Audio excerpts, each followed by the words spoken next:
Hello అండి అందరికీ welcome back to our channel. ఈరోజు మన ఛానల్లో చోలే ఆలు కర్రీ అన్నంకి చపాతీకి పూరికి బెస్ట్ కాంబినేషన్ అనమాట. ఆ రోజు ఆలు చోలే కర్రీ కొంచెం ఎక్కువనే వేసుకుంటాం, ఎందుకంటే అన్నంతో కూడా తినొచ్చు అనేసి. ఇంకా చపాతీకి పూరికి అయితే ఆలు శనిగా నంచుకొని తింటుంటే ఆ టేస్టే వేరు అసలు. ఇక్కడ నేను చోలే అయితే 100 grams తీసుకున్నా.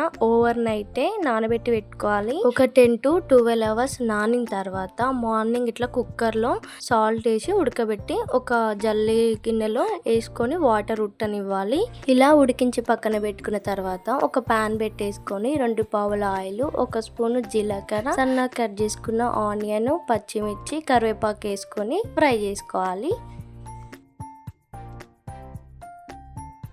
ఇవి కాస్త ఫ్రై చేసుకున్న తర్వాత 1 స్పూను అల్లం వెల్లుల్లి పేస్ట్, 1 స్పూను పసుపు వేసుకొని కొంచెం ఫ్రై చేసుకున్న తర్వాత ఒక 2-3 టమాటో ముక్కలు పండువి కట్ చేసి వేసుకోవాలి.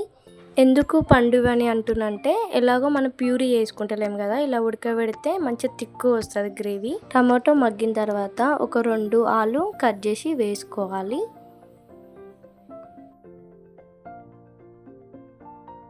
ఇలా ఆలు వేసుకొని ఫ్రై చేసుకున్న తర్వాత మంటని సిమ్లో పెట్టుకొని ఒక 5 minutes ఆలు మగ్గనివ్వాలి.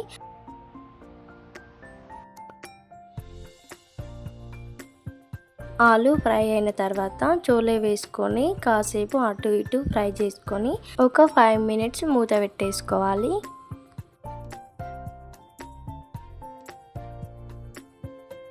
మూత పెట్టి చేసిన తర్వాత టేస్ట్కి తగ్గ ఉప్పు కారం వేసుకొని కాసేపు ఫ్రై చేసుకోండి, ఎందుకంటే ఉప్పు కారం పట్టాలి కదా. ఆ తర్వాత ఒక గ్లాసెడ్ వాటర్ వేసుకొని మూత పెట్టేసుకోవాలి.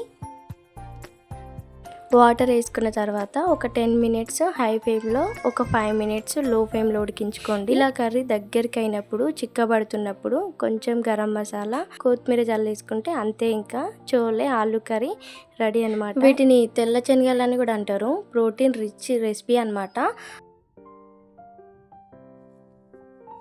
ఎవరైనా మన ఛానల్ని కొత్తగా చూస్తున్న వాళ్ళైతే తప్పకుండా సబ్స్క్రైబ్ చేసుకొని లైక్ చేయండి, షేర్ చేయండి, కామెంట్ చేయండి.